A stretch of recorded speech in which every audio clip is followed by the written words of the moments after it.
Fala pessoal que acompanha o canal Apiários Gold Bee. Olha aí pessoal, o que aconteceu aí com uma de nossas caixas.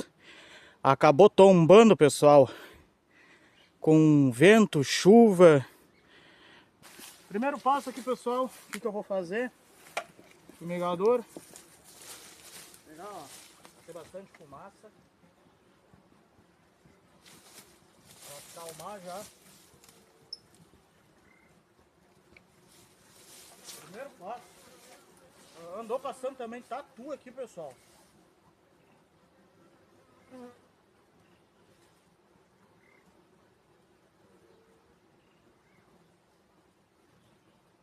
Pronto.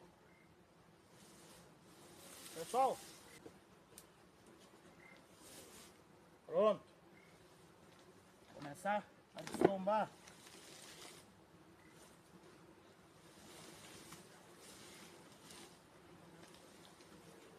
Vão ficar defensivos, mas não tem o que eu estou fazendo.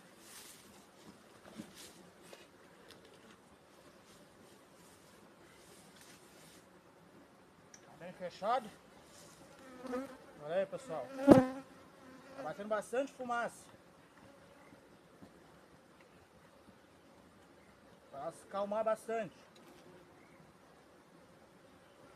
Fogueira nova, cerinha nova, se estragando.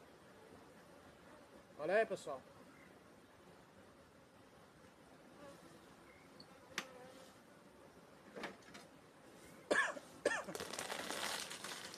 Vou mostrar pra vocês aqui pessoal, como é que já tá os enxames, ó. Só pra vocês terem uma ideia.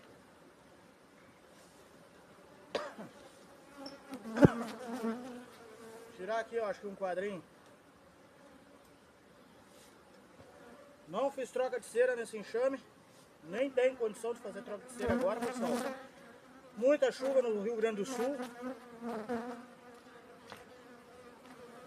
Mas olha aí. Tá top. Tem postura na melgueira, pessoal. Estão fazendo postura na melgueira.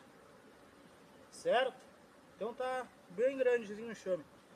Tá bem bonito. Tá colocando aqui o plástico. Não tem que mexer muito nelas hoje, pessoal. Por conta da temperatura. A temperatura está muito baixa agora aqui. Tá em 12, 13 graus. Tá só arrumando de novo.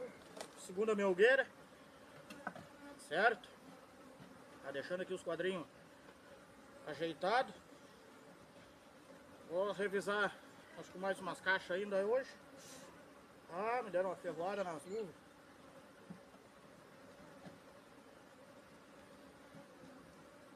Aí pronto, pessoal.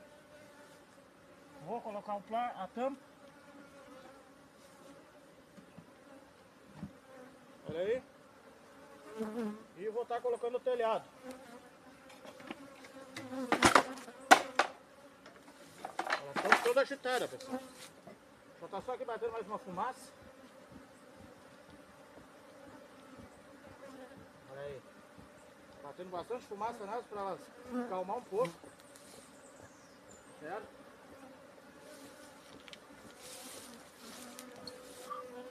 Tá feito.